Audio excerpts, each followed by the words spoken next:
It's probably 7, 8 weeks later. And just as I was about to quit, my friend popped in a Tony Robbins CD. Oh, wow. And Tony said something like this, and I might be butchering what he said. I mean, this is a long time ago.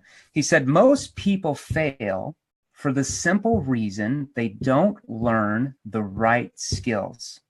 They don't learn the right skills necessary to succeed. He went on to elaborate, it's not just about learning skills. We all learn things, we all learn skills, but he says, are you learning the right skills? And a light bulb went on in my head, like, because I never thought about, like, maybe what the company was training me, maybe what all these old sales gurus that I'm reading about in these books at the time, maybe what they're training me, maybe, just maybe, these are not the right skills. Maybe they're outdated skills, because the thought had never occurred to me at that time. I just took it as gospel, right? You got a book, it must be awesome. So I really took that to heart, and I committed that I was going to learn the art of persuasion, of communication, that I was going to become the best in my profession. I was going to do whatever it took to provide a great lifestyle for my family. Because if you're, like me, listening on this, you also want to provide a great lifestyle and living for your family, right? So here was my major dilemma. And I want you guys to think about what you would do, everybody listening. I was being taught, on one hand, traditional selling skills by all these old, gurus, as I call them. And some of them would work. I'd go out there, I'd knock on some doors, I'd ask this question, or I'd say this, comment, and it would work. I was like, oh my gosh, I made a sale. Like, heart's like rolling. I'm like, I made money, right? I can feed myself, But I also noticed a lot of what they were teaching me, a lot of their techniques really didn't work at all. And in fact, when I used them, I got way more objections. I actually lost sales because of what they were teaching me. Now, at the same time, imagine this. So I'm learning traditional selling skills by the company, by these gurus. At the same time, I'm going to college. And guess, oh, by the way, what was my major in? Behavioral science. Does everybody know what behavioral science is? Behavioral science is the study of human communication. So basically the study of persuasion. And I specialized in persuasion studies, why consumers make decisions, why they don't. And I also specialized in neuroscience. Does anybody know what neuroscience is? So it's the study of the brain. A lot of your top psychologists in the world are experts in behavioral neuroscience, right? That's why they get their clients to persuade themselves so they can overcome their own problems, right? So I was learning from my professors. These were world-renowned professors, by the way, about persuasion. And I want you to check this out. According to behavioral science, grab a pen and a piece of paper, everybody.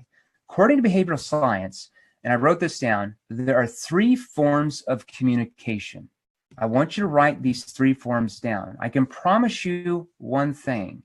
If you understand the differences in persuasion and where you're at now in your selling ability, your business, compared to where you can be, what I'm about to share with you can be life-changing. And if you don't learn anything from me, if you never go through any of our courses with Brian Tracy and I, or 7th level communication, just this one thing I'm about to share with you can completely transform your life in all areas. So according to behavioral science, number 1, get ready for this, drum roll. I never would have thought this. We are the least persuasive. We are the least persuasive when we tell people things. Write that down. We're the least persuasive when we tell people things or we attempt to dominate them, have posture with them. We're always taught how to have posture, right? Especially in direct sales. I know I was. And push them into doing something that we want them to do. Think about your spouse, Alex. When you try to push her into doing something you want her to do, what does she do? You're on mute. She runs away, bro. Yes, right. The walls come up. The defensive wall comes up. They either retreat, they hide, or they're just like they argue. Absolutely. So according to science, it's the least persuasive. Now, underneath number 1, these are the forms of the least persuasive way to sell. Presenting. According to science, very low on the persuasion poll. How many of you have been taught that you have to have a great presentation? I know I was. According to science, it's not that persuasive. How about this for people in direct sales? Telling your story. You got to tell your story. You got to tell them how great the company is and how great the compensation plan is. And you got to get into the meeting and you got to get into the webinar. Just tell your story and be excited about it. And then somehow they're going to be excited themselves. Well, let me tell you something. Nobody cares about your story. I hate to break the bad news to you. Who do most people care about? Themselves. They don't care about your story. Once you get that out of your head that people care about you, you're going to do a lot better in your business. Okay, I can tell you that for sure. Giving a sales pitch. How many have been taught? We got to give a great pitch. Not very persuasive on the poll. Putting sales pressure on people. How do you feel when a salesperson puts sales pressure on you? Can't stand it. Can't stand it. Maybe they can't stand it when we do it to them, right? And what about this? The big one. Assuming the sale. We're always taught we got to assume the sale, always be closing, pound them on the head, assume the sale. According to science, which is the facts, very low on the persuasive poll. Just doesn't work. That's when you hear the stories of, oh, selling is just a numbers game. Well, it is when it's not very persuasive, right? Okay, so I'll give you an example of this, and this is for people in direct sales. I'm assuming a lot of your audience is in direct sales with your company. Yeah, most of it gonna be direct sales, and obviously any kind of selling, right? We all have to sell something. So I'll give you an example for people who are in direct sales because I figured that would be most of the audience. Let's say that you're driving down the road with a friend, and they start saying, "Gosh, Amy, I hate my job. Like so much politics," and they just they demoted me. I lost 20% of my income this year. Like they're thinking about letting me go. And I'm so sick of this freaking commute. I'm literally commuting an hour and 15 minutes each direction. I'm not even seeing my son's baseball games. Like I don't like my job. Now, imagine you in direct sales. What would you say to that person? What would you usually say to that person right at that point? Alex, you're like, oh, I've got the greatest opportunity. You should come to a webinar. It's going to explain everything for you. Yeah. Oh my gosh, you have no idea. I just got started in this online business and it's so exciting. There's so many people making money and we've got these great products called XYZ licensing. And I know you're going to love them. In fact, we've got this webinar this Sunday at 5. You should really come up. There's going to be a top incomer that's going to show you the compensation plan. And we've got the best compensation plan. And we have a AAA rating by the Better Business Bureau. And we have the best this, and we have the best that. And then, does that sound familiar? Right? And then what does the person typically say that just said they don't like their job, they're not making enough money, they don't have enough time? What do they say? Oh, that sounds good. I just don't really have the time for that. Or that sounds good. I just don't have the money for that. Or I'm not interested in one of those pyramid things. Right? So typically the response. So what went wrong here? The prospect clearly has problems. They even told you what their problems are. They want to make more money. They want to have more time with little Johnny's baseball games. And you've got a solution in your direct sales business that can solve that. Right? They can work from home. They can have more time. They can make more money. They can have their own business.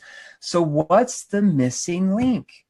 The missing link is only the way the person communicated to the prospect that lost the sale.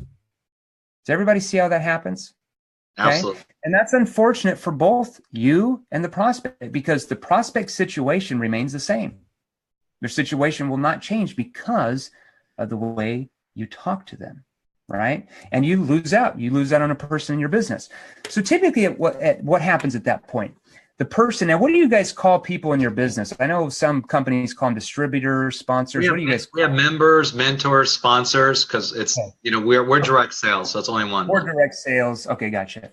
So typically you go back to the person that got you in the business, like your sponsor, and you're like, oh gosh, I talked to 5 people this week and nobody joined. And the sponsor says what?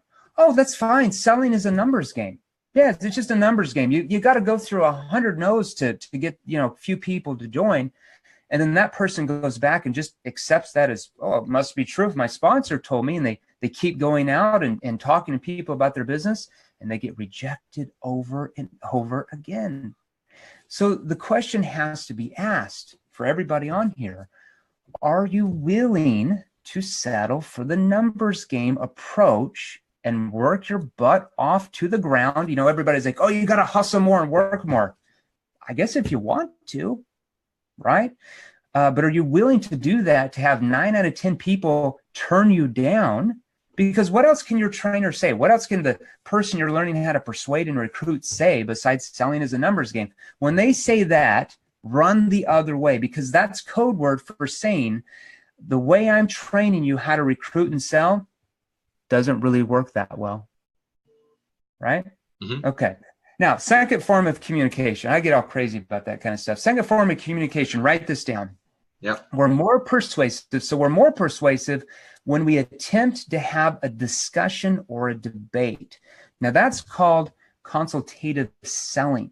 Okay, write that down. It's called consultative selling. It came out in the late 1980s with a groundbreaking book called Spin Selling. Has anybody ever heard of spin selling? Professor Neil Rouse or something like that. It's where they taught how to ask logical-based questions. You need to ask more questions to find out the needs of your clients. And back in the 80s, when boiler room selling, like Wolf on Wall Street selling was so going on like crazy, this was a groundbreaking work. But what's the problem with that approach? When you ask your prospects logical questions, they're going to do what? Give you logical answers back. And do people buy on logic or emotion? They buy based on emotion and they justify based on logic. We all hear that, but nobody knows what that means. Mm-hmm. It's just like a cliche, right? So let me give you an example for people in direct sales. If I ask John, my prospect, hey, John, let's say that we got you up to $200,000 in the next year in your business with me. What would you do with that money coming in? And John says, well, I'd pay off debt. I'd buy a new home. I'd be able to pay for my daughters to go to college. I'd be able to help my mom out who's getting older. That's a logical based question. What would you do with the money? And he just gave you logical answers back. Well, I'd pay off debt. I'd help my mom. I'd get out of, I'd pay for my daughter's tuition, right? So once again, it's more persuasive than the first mode, right, of assuming the sale and being pushy and manipulative and telling your story. But you're still playing the numbers game because very little emotion is brought out by using logical-based questions, okay? Now, the third mode, I'm not going to focus a lot on the second mode. Third mode, this is probably the most important if you want to have major results in your direct sales business. I know it transformed me, went from 0 to 2.5 million a year overnight. We are the most persuasive, write this down. We are the most persuasive when we allow others to persuade themselves. We're the most persuasive when we allow others to persuade themselves. That's called dialogue, kind of an old term for that, but it's now being called what we've developed at 7th level communications. Write this down. It's called neuro-emotional, I'm going to get techie with you guys, neuro-emotional persuasion questioning. Neuro-emotional persuasion questioning. I know I'm a book nerd, right? Love it. Okay, so you're like, dude, how do I do that? How do I get others to persuade themselves? Like, do I just show up, Jeremy, and say, hey, prospect, will you just persuade yourself? And while you're persuading yourself, just please go ahead and here's the wire details. I want you to wire in $6,000 so you can start your business with me. No, obviously you can't do that. You have to learn specific skilled questions, when and how to ask them in a step-by-step system or structure that quite literally will get your prospects to sell themselves rather than you trying to do it.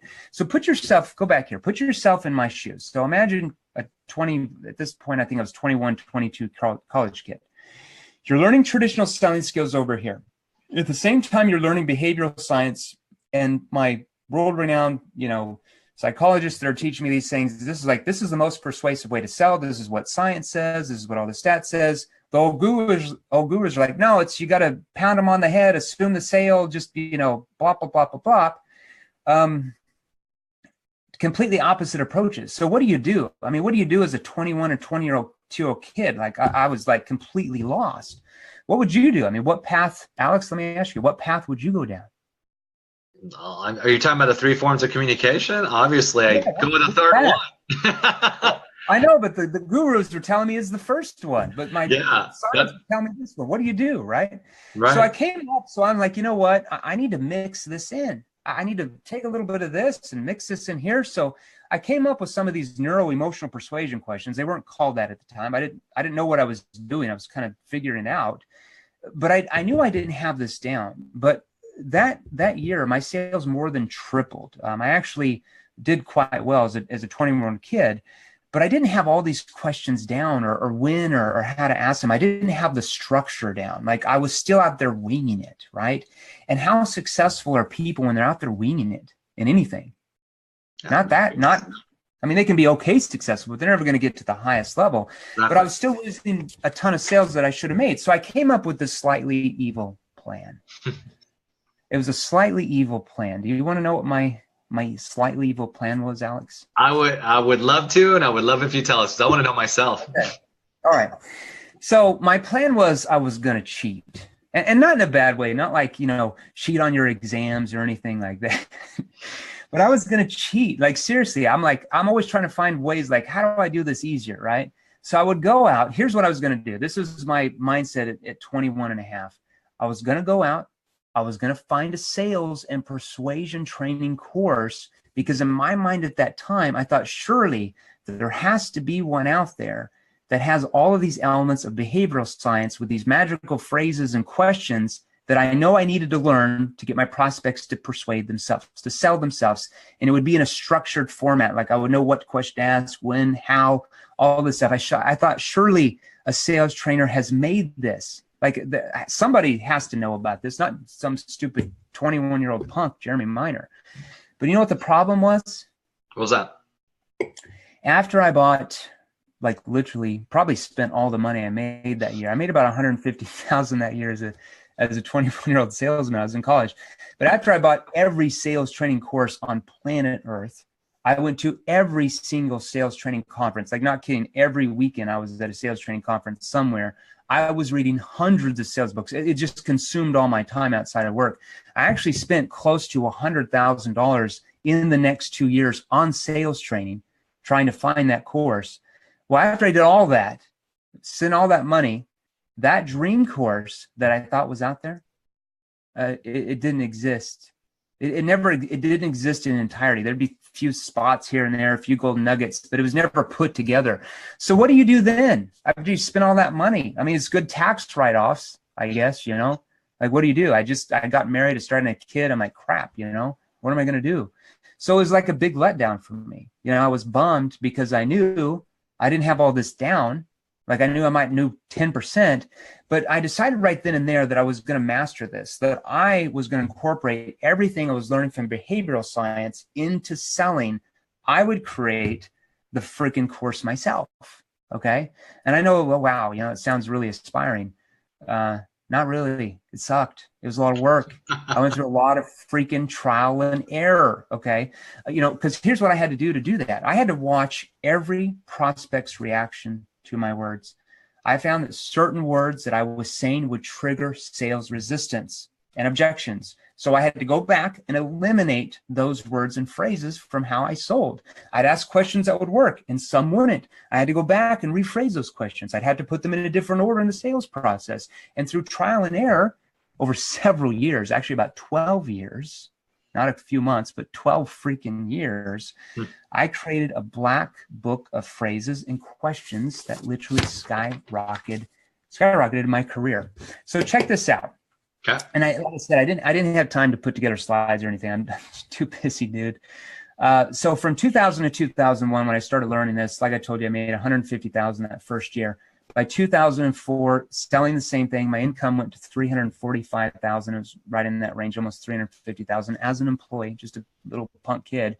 I continued refining my skills, developing these questions, getting my prospects to persuade themselves. By 2006, a couple years later, I made almost $800,000 that year as a sales, straight commission sales job. Okay. And by 2008, this was right before I got into direct sales, my persuasion abilities took really a quantum leap, and I made over 1.2 million that year as a salesperson. Okay. And I kept learning through I kept learning after that. I'm like, I don't have it all down. Like, I made this much money, but like, I know I know I can do a lot better. So by 2012, I pretty much fully mastered this process, and my income, and that was a year I was in direct sales, went to 2.5 million in straight commissions in my direct sales business. Irene says, what was he selling? What was he selling? I sold a bunch of things. I sold alarms. I sold debt management services. I was in direct sales. That's where I won that big award, number 45 in the world. And I also sold marketing conferences and different things. So that was the year that finally NEPQ was fully developed. Remember, that stands for Neuro Emotional Persuasion Questions. Great. Right? So, yep. So Jeremy, so you developed this thing. You got this wonderful thing called NEPQ, right? For sure. Just keep it simple. And so you start crushing all these sales records. And so how and when did you really get into direct sales? Like, like we're in right now. Yeah. All right. So here's how it happened. So I got invited to a recruiting meeting in Provo, Utah, because that's where I had my corporate career. That's why I went to college out there. And it was a company called New Skin. Anybody heard about New Skin? Yep. Yeah, massive company. They make billions a year. And I went to this recruiting meeting. There's probably a couple hundred people there. And there was a gentleman by the name of Nathan Ricks, and he was their #1 distributor in the world. And he was up there training. He was making like $2 or $3 million a year. And I'm sitting here like looking at this guy. I'm like, oh my gosh, this guy is like amazing. Like he makes all this money and he's so incredible. And, he brought up this slide. He's like, I was just ranked number 50th in the world and all of these network marketing companies. And I'm like, good gosh, like this guy is like the best of the best of the best. He's better than everybody. And the guy that brought me to the meeting, he was directly sponsored by Nathan. So he brought me up after the meeting to meet him. And Nathan like really shrugged me off. And I'm a guy that doesn't get offended about anything. Like I'm pretty low key. Like I don't really care. Just, if I can watch a football game on Saturday, I'm pretty happy. Right. So he shrugs me off and I'm like, dude, that's kind of lame. But I really thank him for that because it triggers something in me. I went home and I wrote this down. I actually still have this card here. So I put, this was September 27th, the year 2006. So like 11 years ago. I know I'm weird. I always keep all these things.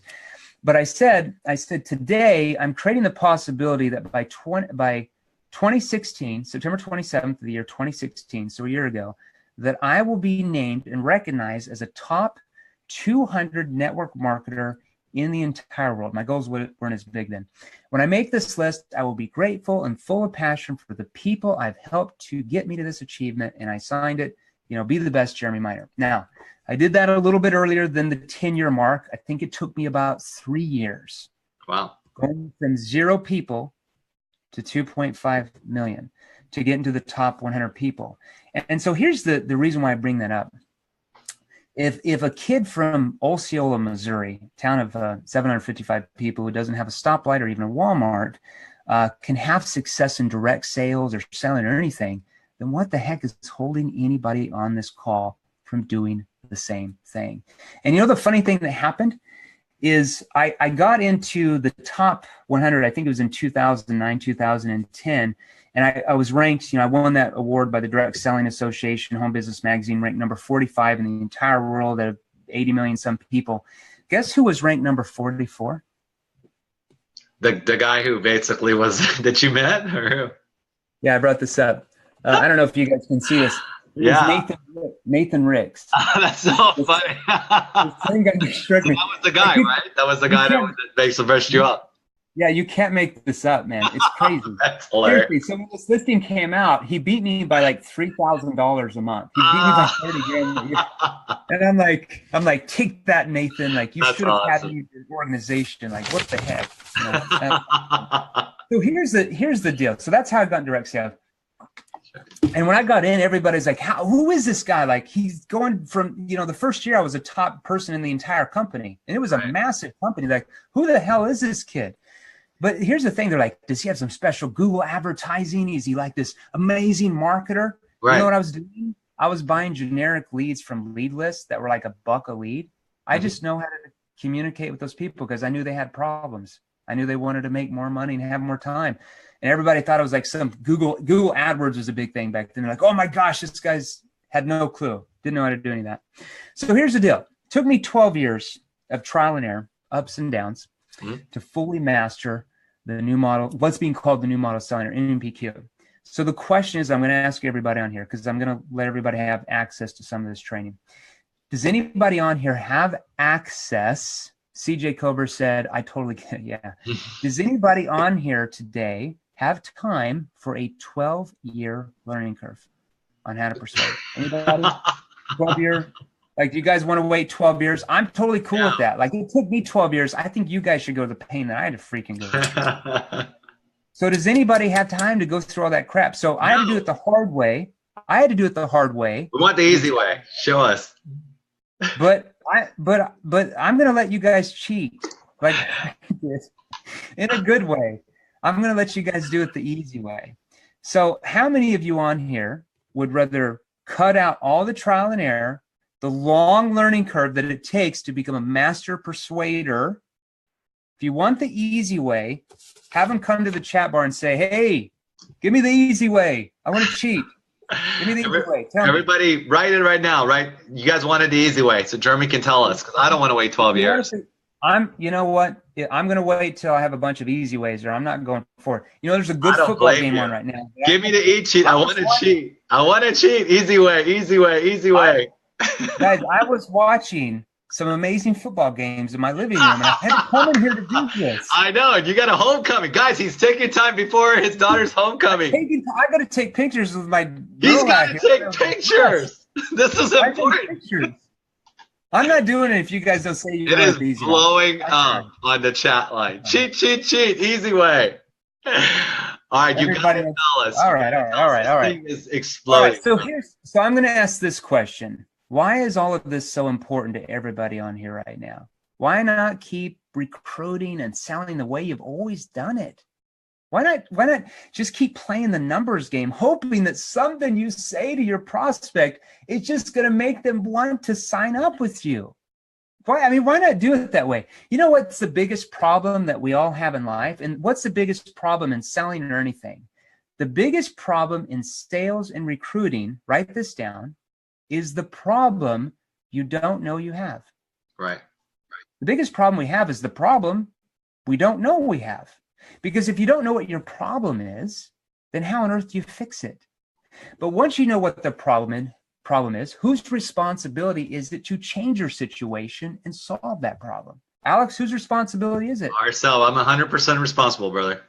Maybe, I don't know, maybe it's somebody else. Maybe it's your mom's responsibility, your wife's, your husband's, whatever. Maybe it's your child's responsibility. But let me ask you this question. What was the first sales model created for salespeople? Does anybody know? Type it in the chat box. What was the year that the first sales model was ever created? Anybody know? Take some guesses. My God. Take a guess. Geez, man, it's like the bartering system back in the old days. I didn't even know you're talking actual sales or bartering. Somebody said 1950. Herb said 1950. Somebody said 1998. Randall said 1920. Randall, keep going lower. It's older than 1920. The keep creation going. Of time sounds about right from Tori. Let me tell you when the sales model that everybody on here is using now was created. 1898. Oh, by the way. So 1898. And it was created by a man that sold circuses. Go Google this. His name is Saint. He was a saint. Saint Elias Elmo Lewis. Saint Elias with an E, Elmo Lewis. And it was called the AIDA model of selling. AIDA. AIDA. Here's the interesting part. Guess what sales model is used by 99% of all people selling anything in the world in 2017? That same one, huh? The same freaking model from 1898. Anybody remember that old sales movie? If you're in sales or whatever, there's a movie that was made back in the early 1990s. AIDA, yeah, Carla. AIDA. AIDA. It stands for attention, interest, desire, action. Google that. Does anybody remember the old movie in the 90s called Glengarry Ross, right? Where he says, coffee's for closers. Right? If you go watch that video again up on the chalkboard, you're going to see AIDA spelled out. Do you guys remember that? Mm-hmm. And he always says you gotta always be closing. ABCs of closing. Pound them on the head, right? So let's take a look at this. I want to take a look at the AIDA model because maybe you guys should just keep using it. Maybe it just works really awesome. I don't know. I could be wrong. But let me ask you this question first, and then I'm going to give you some specific examples, especially for direct sales that you guys can use. starting today. Does the consumer of 2017 buy the same way, think the same way, and have the same buying behaviors as consumers did in 1898? Absolutely not. Anybody? Probably not. Do they have the same buying behaviors as they did in the 1950s? Nope. Probably not. What about the 80s or 90s? No. Nope. What about even 10 years ago, before social media really came up? Before an iPhone? No way, brother. Probably not. So why has the consumer changed? Think about it. It's very simple. 20 plus years ago, so this is the late 90s, what was the bridge between the company and the consumer? It was, of course, the salesperson, right? The company would send out the salesperson to educate the public about their products or services. Besides TV, radio, maybe newspapers, this was the only way the consumer learned about your product. But now, with the power of technology and the ease of the internet, and especially social media, we live in a completely different era. You see, the consumer, they know all about your company. They know about your products, your services, your pricing, who your competitors are, how long you've been in business. They know everything about you by doing what? By doing a simple Google search on a freaking phone now. And because of this newfound power that the consumer has, they will no longer be manipulated or pressured into buying something by a pushy salesperson or somebody trying to recruit them. Because why? Because they know they have many other choices to choose the exact product or service that you actually sell, right? So I want to preference something here. Anybody on here, if you've been struggling to recruit and close more sales, it's not your fault. It's really not your fault. You have just been taught, like I was in the beginning, outdated sales techniques. These sales techniques, like you understand now, were developed over 100 years ago, and for the most part, very rarely work on most people in our time. So I don't blame you if you've been struggling. I was once in your shoes. It freaking sucks. So let's talk about the old model. I'm going to talk about the new model. Then I'm going to give you all these examples so you guys can go out and crush it. All right. So old model. In the old model of selling, the AIDA model of selling, only 10% of that model was about building trust. The salesperson would come into the office or the home of the potential customer, and they'd try to find something in common. Oh, hey, how's the weather? Or who won the football game last night? Or, oh, is that your daughter over there? Just got married. My daughter got married too, right? Basically a bunch of BS, right? That has nothing to do with why you're there. And do you think your prospects know that? Do you pick up on this when people are trying to recruit you into their business or try to sell you something? Anybody pick up on that? It's like, whoa, salesperson, the sirens go off, right? So after that, 10% would be about identifying needs. That's the next 10% in the model. So we're up to 20%. The salesperson was taught how to ask a few questions such as, Mr. Jones, can you tell me 2 to 3 problems that you're experiencing now and what you'd like to see happen to fix those problems? The prospect would then rattle off a few generic problems to the salesperson with logical answers that are really only the surface of what's really going on. And then at that point, the salesperson does what? They go into their pitch, right? Their solution, their presentation. That's 50%. Write this down. 50% of the AIDA old model of selling. What do? Oh, all these features and benefits. And look at our shiny, nice corporate office here on my presentation. And we've got the best company and we've got the best compensation we plan. We've got the best this. We've got the best that. Which, by the way, everyone in sales and direct sales says. Does anybody ever come up to you and says, yeah, we've got the 5th best compensation? Nope. Yeah. We've got the 7th best product line in health and wellness for sure. Anybody ever hear that? No? They always say they have the best, right? So it's like in one ear, out the other, like, everybody says that, right? Now, the last 30% of the sale, they go in for the close. And then what happens? What happens when they try to close? Prospect throws out objections, right? Then the salesperson has to try and overcome those objections and try to close them again and again. And at that point, the salesperson then starts to chase them and tries to convince them to purchase. Does that sound familiar to anybody? right? Sound familiar? That's a tough way to survive, right? Tori says, yeah, that sounds familiar. Yeah. So in the traditional sales model, it's all about getting the sale at the expense of the human relationship with your potential customer. It's a salesperson against the customer mentality, like you're going to war every day against your prospects, trying to manipulate them and win them over to the sale. And that model primarily focuses on what? Presenting, closing, objection handling. That's 80%. And it puts the emphasis on who? It puts it on you and your agenda of trying to make the sale. Now, I have to ask a very silly question, just crazy question here. Who do you think the customer cares more about? You and your agenda of trying to recruit them and make the sale? Or do you think they care more about themselves and solving their problems? Obviously, themselves. I mean, maybe. I don't. Maybe they do. IFM. What's in it for me? That's what they want to know. I mean, that's a crazy idea, Alex. Stop it. Why would they ever care about themselves? All right. So think about it. Do you like being pushed? Yeah. McNair says themselves. So, do you like being pushed into buying something or talk to someone whose only agenda is to get what they want? Anybody? No.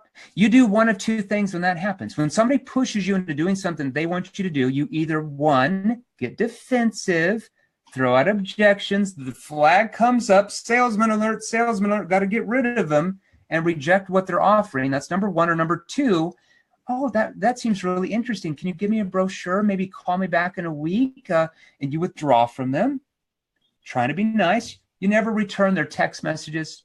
You ignore their emails. You ignore their phone calls, and you go into the twilight zone and you disappear. Anybody ever do that when a salesperson's trying to sell to you? One of those two things? Okay. Have you considered, Vernie's like, yes, every day, Elliot. Have you considered that your potential clients are doing the same thing to you because of the way you've been taught how to communicate to them? Marcia says, yes, indeed. So who on here would like to change that? Who on here wants to sell more, recruit more, and stop playing the deadly numbers game? The deadly number game sucks. Who wants to make more money and provide a great lifestyle for you and your family every day? Who wants to do that? Everybody. They're all me. That's awesome. Hey, we don't have to, though. We can just keep doing it the way we've been doing it. It works. Okay. This obviously makes sense. So I don't know. I don't know if it makes sense. So what are the results? Can you share a little bit about this new model, what you got going on here, buddy, so we can get better results? Yeah. I'm going to do it. Give me about a minute. I've got one more thing. I want to show you guys the results. So here's the results of all this traditional selling. I mean, there's tons of sales training out there from all these old sales gurus, right? I've got some of their books back here. So what are the results that you and other salespeople are getting from learning those type of traditional selling skills? Well, here's according to the latest stats from payscale.com. As of January 2017, the average salesperson in North America, drum roll, makes $42,670 a year. Anybody getting sales to only make $42,000 a year? Anybody? No? You know what another disturbing fact is? Guess what the average earner in direct sales makes? This is even more disturbing. Wow, because they know all about those recruiting and selling skills.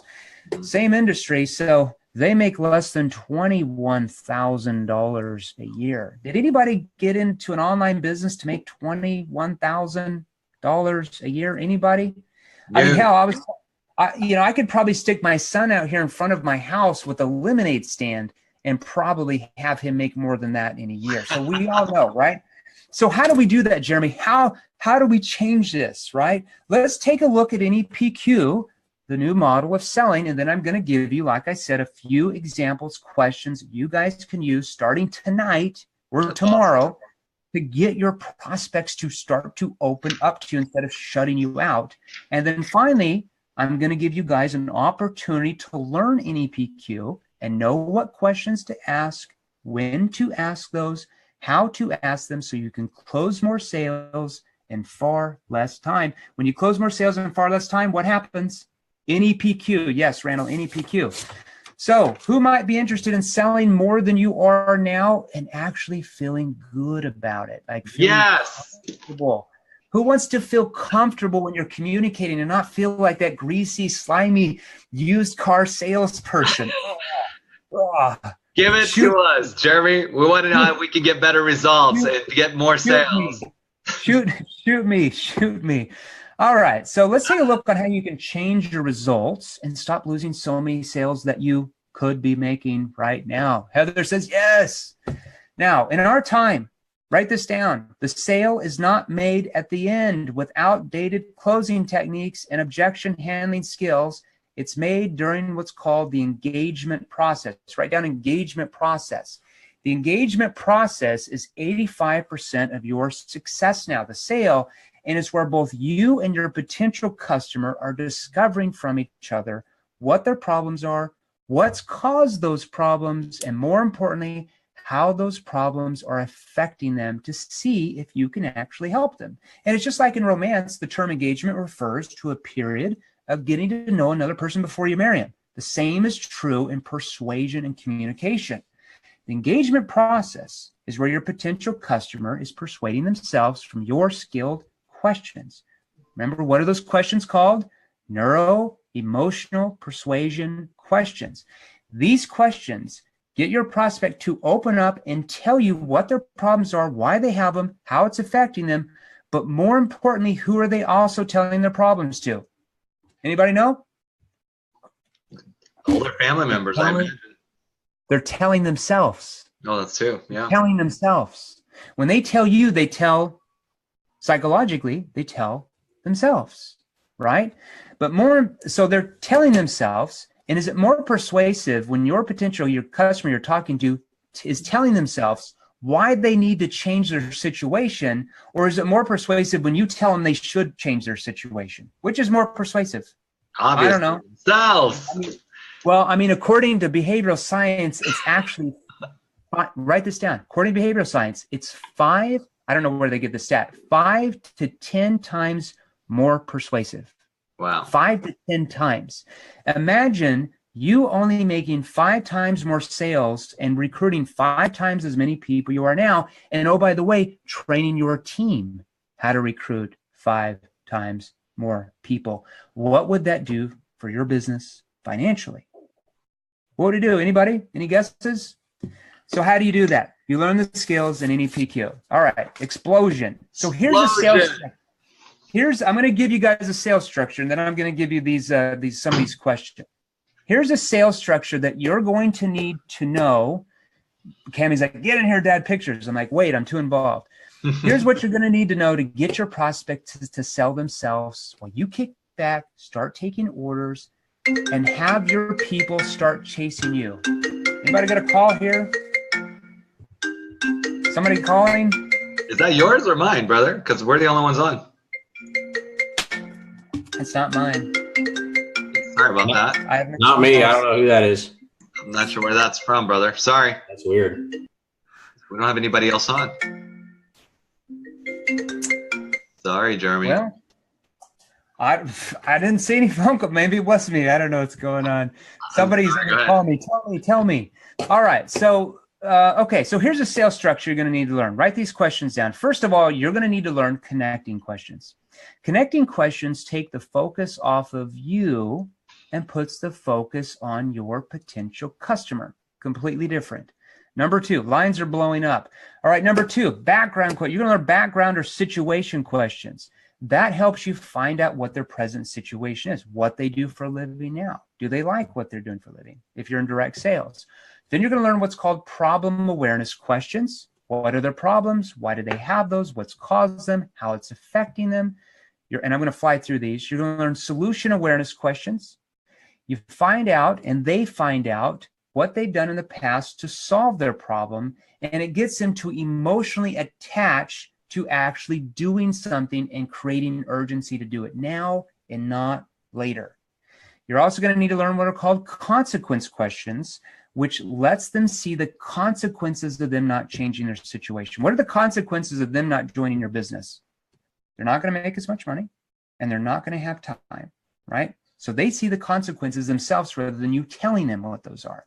You're also going to learn what are called qualifying questions, and you're going to be able to learn transitional questions that help you present back the benefits of your solution that they have told you they're looking for, which, by the way, in the new model is only about 10% of how we sell now. So all you're doing is you're simply taking their answers they told you from the questions you've asked, and you're matching the correct features and benefits to them. All right. Here's what most people do in selling. 99% go out there and it's like throwing a bucket of mud against the wall. They take the bucket of mud, you throw it up against the wall, hope and pray that something they say is just going to stick and they're just going to freaking sign up and join. But here, with what I'm going to show you guys, and just literally like 2 minutes away, you never have to play the hoping game. I call it hopium anymore. Because of your NEPQ questions, you already know what mud to throw on the wall. So now you're going to know what mud to throw on the wall because you know what's going to stick. Because why? Because they've told you from your questioning ability. Okay? Now, here's what's completely sane in the new model. Only 5% of the new model is closing. Those are called commitment questions or committing questions. You're going to learn how to ask a few committing questions so they take the logical next step and purchase and enroll in your business. So the stress, the anxiety, the hair pulling, the madness, the frustration that you might be feeling now is completely eliminated. Why? Because it's a natural process. Your prospect doesn't feel any sales pressure. Now, can I ask anybody? How easy would it be for you to recruit and sell if your prospect didn't feel any sales pressure from you? Would it be easier or would it be harder? Do prospects like to feel sales pressure? I don't know. Crazy. So how do most people view people in network marketing, direct sales, salespeople? Oh, this person's trying to stuff their solution down my throat. So what I'm going to show you is how to go from that negative salesperson who's there trying to push them into joining or signing up into what I call the trusted authority, the expert that's going to help them change their situation. Okay, so enough of all that stuff, enough of theory. I'm going to give you some questions that you can start using tonight, tomorrow, whenever you're out to close more sales, recruit more people. Okay, so what do you do? What do you do when a prospect who says, I just don't have enough money, Jeremy, to start this business? So if a prospect says, Jeremy, I really want to do this business. I just don't have enough money. I'm sorry. What do most people in direct sales say? Tell me, what do they say? Well, then you really need to have, then you really should be getting started with our business if you don't have the money. Yeah, we really need to have it. In fact, we've got this special financing program. It's going to be awesome. You should sign up for it. And what does the customer typically do? I don't want to go into debt. It's immediately knee-jerk reaction, right? Because there's no emotion. Absolutely. You saying that you have financing, no emotion in that. Doesn't solve the problem. All they think is more debt, more debt, more debt. So here are some NEPQ questions that I'm going to give you that you can use on your prospect to help them overcome this money concern, because I know it's a big concern for people in direct sales, and do that as two people working together rather than you using some type of manipulative objection handling comeback rebuttal. Oh, I've got the perfect rebuttal. What happens when you typically argue with people and rebut them? Do they come over to your way of thinking? No. Do they change their mind? No, they just push back. You lose, right? Randall says you freaking lose. It's right. I hate the word rebuttals. Like what? Really? Okay. So they put up sales resistance automatically. So let's do this. So a prospect says, hey, Amy, we just don't have the money for this. We can't afford this. Here's the first thing out of your mouth in direct sales. Yeah, that's not a problem. Calm, polite, matter of fact. Write this down. Yeah, that's not a problem. Now, this is a simple way to diffuse the objection and take the sales. It's just a bridge term to take the sales pressure out of the room. You just say, yeah, that's not a problem. Tell me, John, if you did have the funding, is this something that would work for you? So write this question down. Yeah, that's not a problem. Tell me, John, if you did have the funding, is this something that would work for you? Now, you don't say, tell me, John, if you did have the funding, is this something that would work for you? You can't sound like a robot. You got to be natural. Tell me, John, if you did have the funding, is this something that would work for you? Notice how I paused. Notice my tonality. Now write this down. This is an NEPQ committing question. That's a committing question right there. Okay. Hopefully you recorded this in case you can't write all this down fast enough. This is all recorded, brother. Typically, if you've done your job right in the process, most of your prospects are going to say, yeah, you know, I think it really would. We just don't have the money though. Okay. Now, if you're using any PQ throughout your conversation, they're always going to agree, say, yeah, I think it would. And when they say that, they tell you, but more importantly, who are they telling? Themselves. Telling themselves why they feel it's what they're looking for. So you're starting to get it? And then you're immediately going to ask this question. Hold on, though. Why do you feel like it is, though? So let me role play. Yeah, that's not a problem. Tell me, if you did have the funding, is this something that would work for you? Yeah, I really think it would. Hold on, though. Why do you feel like it would, though?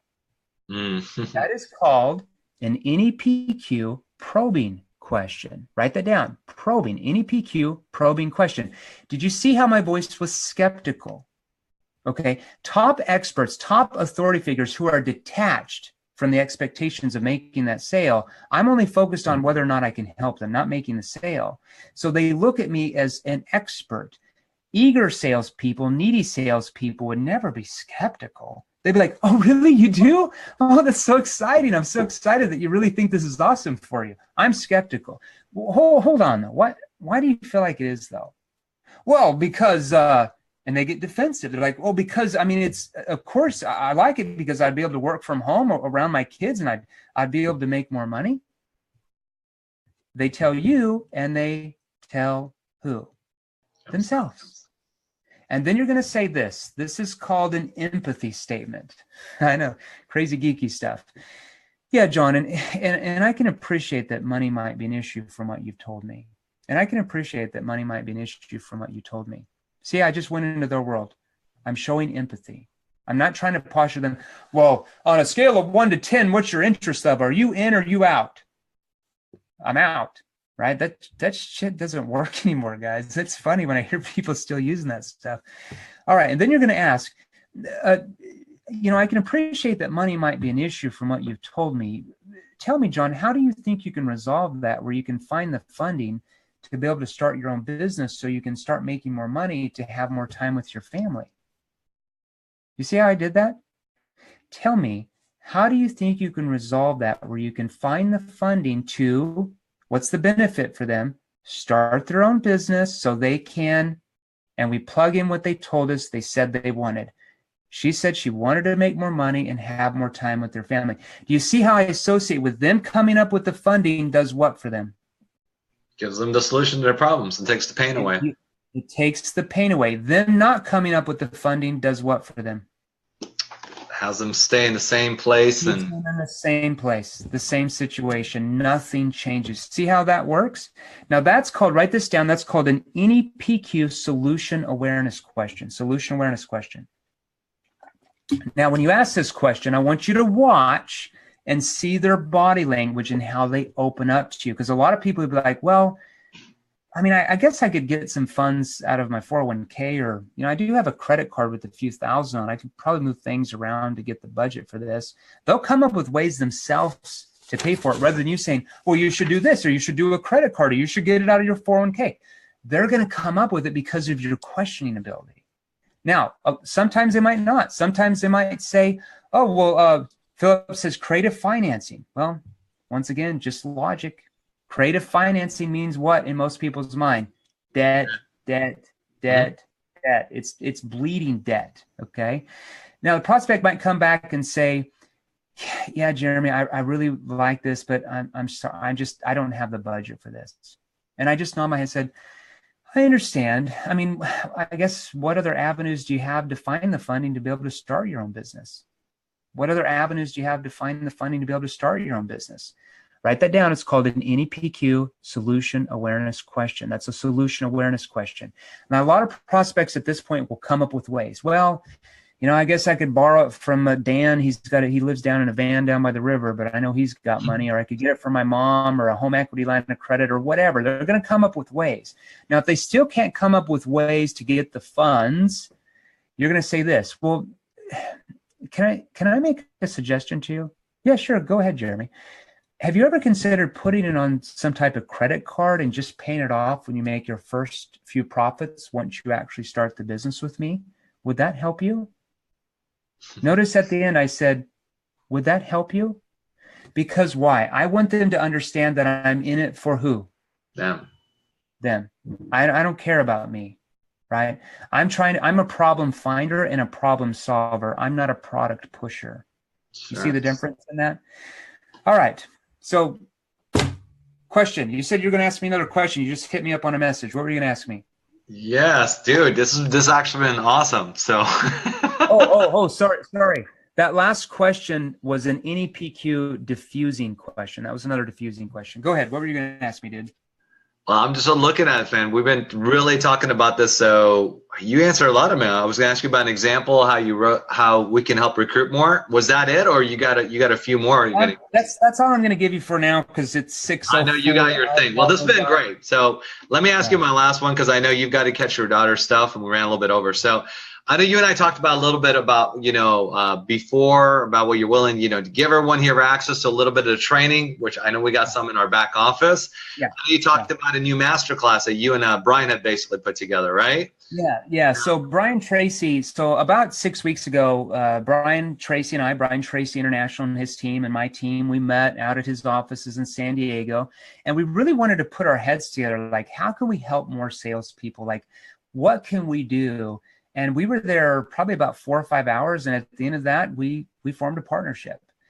So Brian Tracy's people, Awesome. all the people that's reading his books, people that's on his list, they're going to start coming to us for kind of more specialized individual training, more advanced training than just, reading books and those type of things. Guys, are you getting that? Like, he's partnered with Brian Tracy. Like, that's so huge. I just want everyone to get that, Jeremy. I'm sorry. I didn't mean to cut you off. Go ahead. Dude, I'm not that cool, but thanks very much.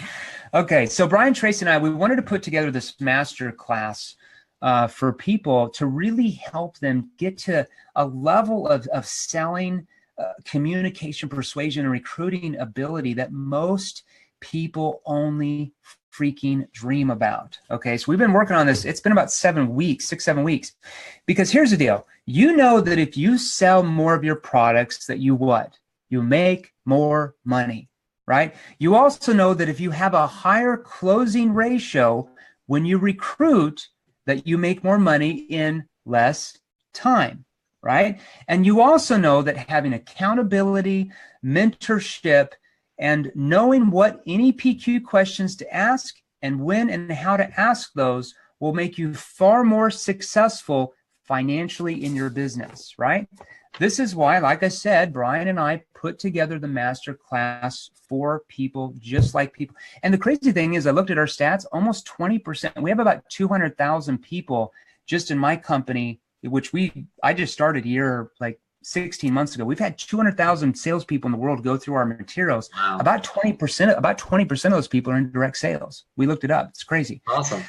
So if you want to close more sales and recruit more, if you want to make more money, if you want to do it in less time, and you want to do it without being that awkward, sleazy, pushy salesperson that nobody likes, you know what I mean, then the program is for you. Okay, so we have 7 modules in this class. So module number 1, you can write this down. You'll see it, I think you're going to have access to it in your back office, is called How Selling Has Changed. Okay, I talked a little bit about it today. You're going to go into a lot more detail. How the internet and social media has completely changed the ballgame. So you're going to learn how to avoid the traps that most salespeople unknowingly are putting themselves in every single day by the way they've been taught how to communicate. Module 2 is more about NEPQ.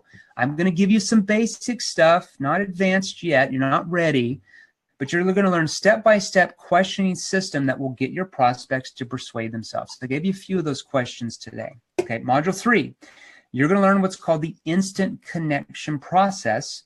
So you can go much deeper with every prospect much faster. So whether you're calling your leads for your business, you're talking to friends and family, or you're even messaging somebody through Facebook Messenger about your business, this process will help you close at a much higher and much faster rate. Module 4, it's kind of a weird one. Brian came up with this. I'm like, okay, we'll name it that. It's called crush your competition. So imagine Brian here, he's 75. He's like, we got to have one called crush your competition. All right. I like the fact he thought that was the weird. You thought that was the weird one. I'm like, okay, crush your competition. Okay. So you're going to learn what's called a 2 truths question that will instantly bond your prospect to you and away from your competition magically. Module 5 is all about eliminating sales resistance. You're going to learn how to avoid what I call trap words that cause your prospects to say no. Literally forces them to say no. Even if they want to join you, it forces them to say no. Trap words. You got to get rid of those trap words. They're killing your business, killing you. Module 6, you're going to learn how to get your prospect to overcome their own objections. So you're going to master what I put together. It's a 3-step formula that will effortlessly diffuse any and all objections. And finally, module 7 is how to close.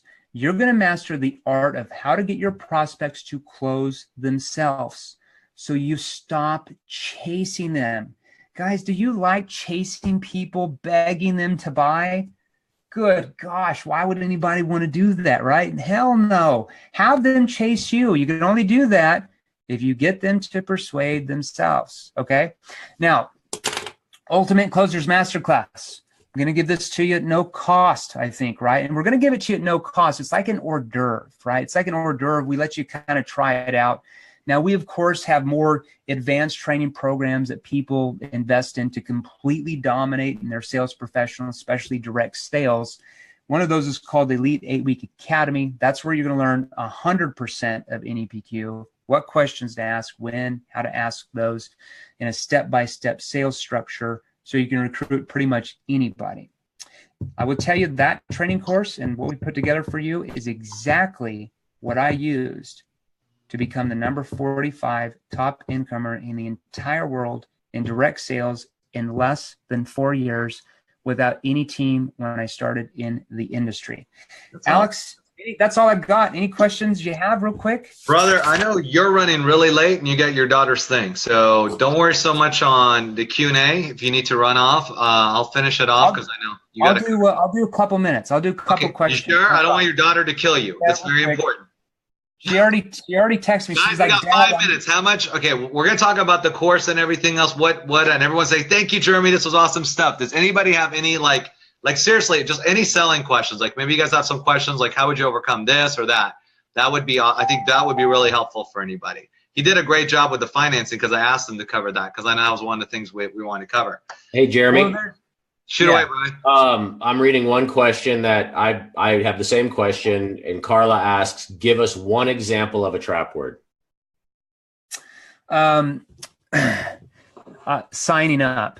Never say the word sign up. Never say the word sign up. So I'm going to send you a form so you can sign up in my business. It is a freaking word that triggers sales resistance with most people. Never say the word sign up and never say the word contract. Never say those words. Here's how you relanguage that. Okay, so I'm going to send you an enrollment agreement. Just go ahead and authorize that agreement and just send it back, and then I can get you started at that point. So instead of sign the contract, you say authorize the agreement. Says the same thing, but it's neutral, right? When nobody wants to sign up for anything because sign up means what? Commitment. That means commitment. Contract means what? Commitment. I'm locked in. Mm-hmm. Authorizing the agreement is far more neutral language. You use the word enrollment form too. So that was the other part, guys. Hope you got that enrollment, which is a lot easier. Here's another one. How do you overcome the lack of willingness for someone to commit to being able to watch a webinar? So if someone says, well, you know, this looks great, but I don't even have enough time to watch the webinar. You know, can you just tell, like, what would you suggest? Well, first of all, the reason why they're saying that is because of why. Because they don't know what the information is, or they're afraid they're going to have to commit to something.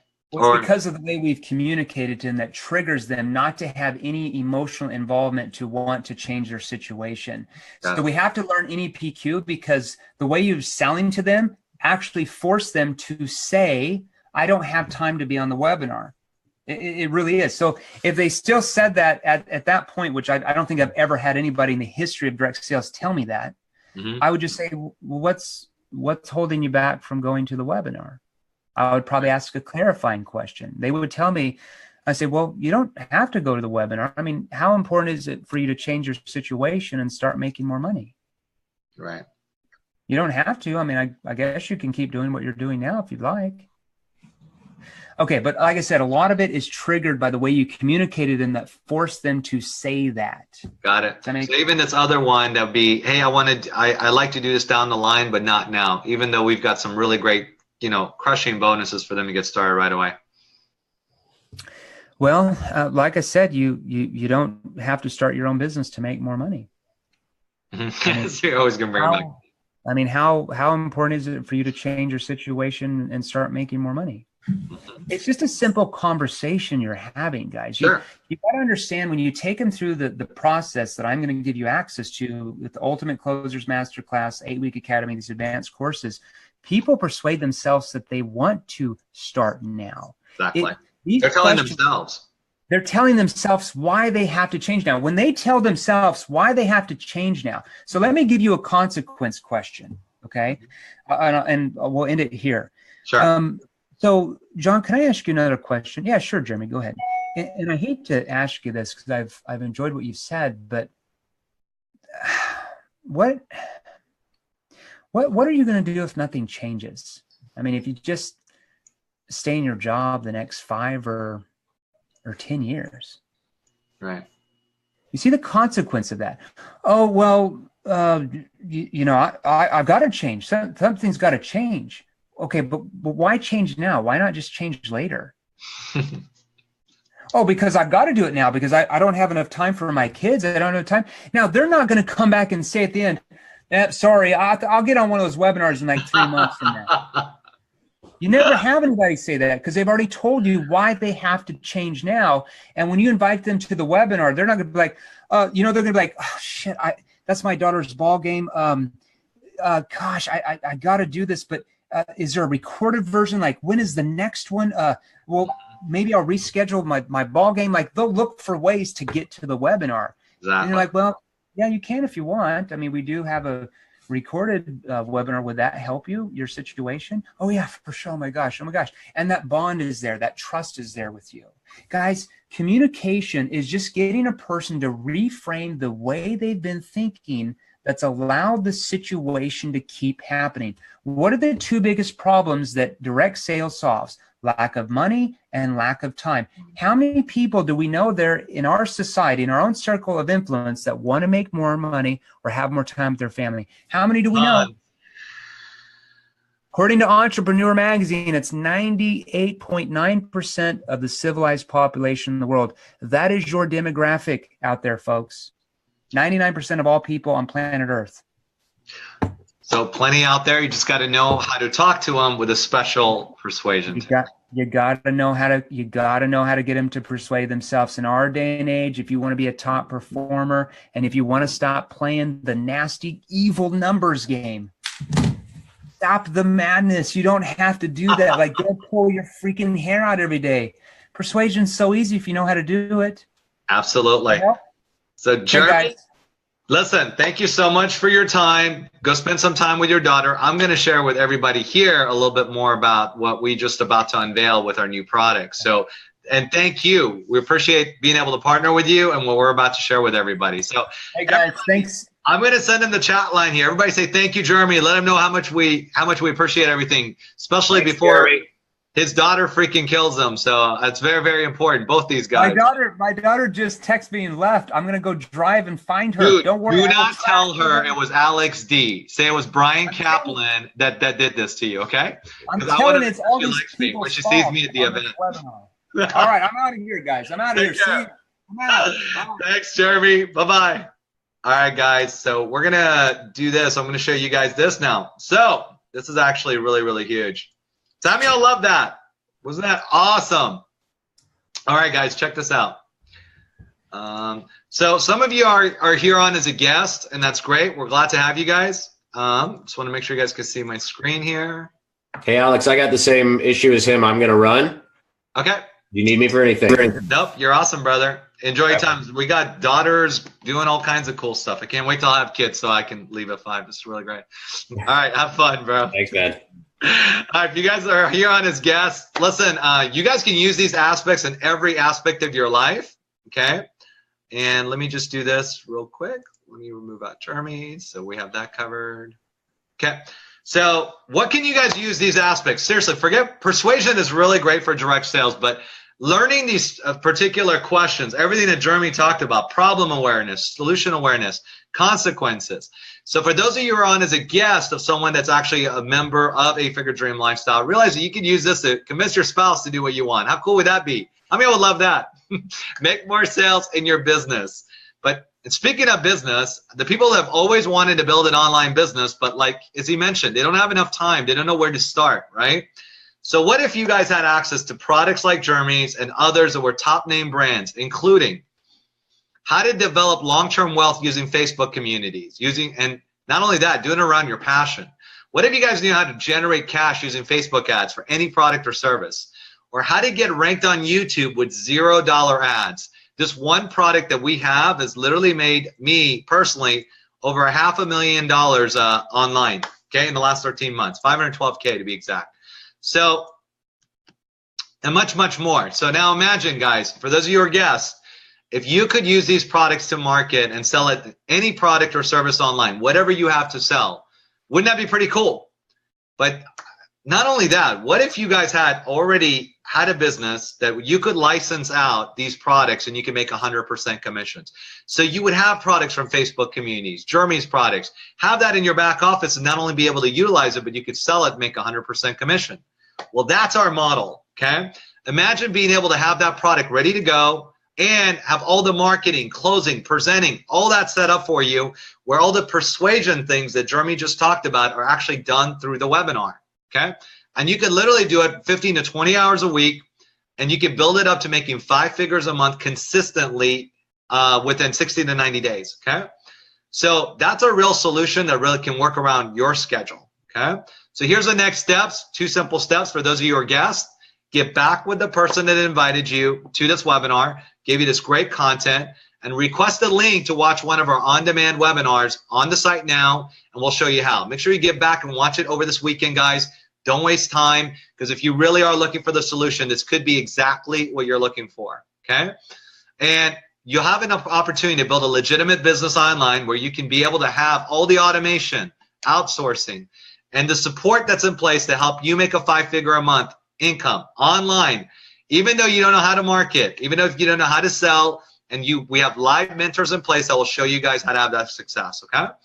Now, for all your members, the products, how many of you would love to be able to have just some of the products, including Brian Tracy in our back office? Would that be pretty cool? Raise your hand if you guys want to be able to access this now, like not tomorrow, but right away. All right, so check this out. If you go to your products right now, you click right here under the 6,000, under 7-figure training. Boom!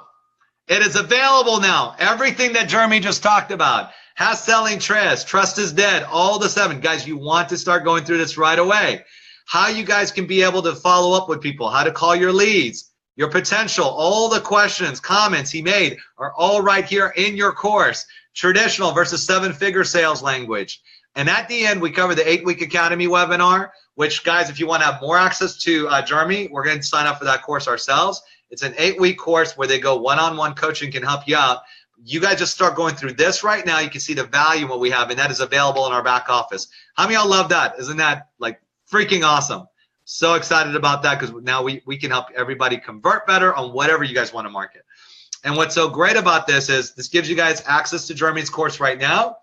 And you'll have a link, which we'll have by the end of the week. For those of you who want to sign up for his 8-week course, we have a very special pricing with 8-Figure Dream Lifestyle. Now, guys, bear in mind, the course in itself, what we have in our back office, is fantastic. But if you want to do some one-on-one work, as we always have with the product owners, use our link in the back, and you'll get a special 8-Figure Dream Lifestyle discount, okay? So I want to thank Jeremy, as he had to run off. I want to thank everybody here for attending. And for members, start going through those awesome products right now so you can become a master persuader and get everything you want. And for our guests, get back to the person who invited you here. Watch our on-demand webinar now. And for those of you that's a match, I look forward to speaking to you guys after and getting you guys to a 5-figure a month online, okay? So with that said, I'm going to say God bless. Thanks, everybody, for joining us. Thanks for being on, and we'll see you guys on the training. Take care, guys. Bye-bye.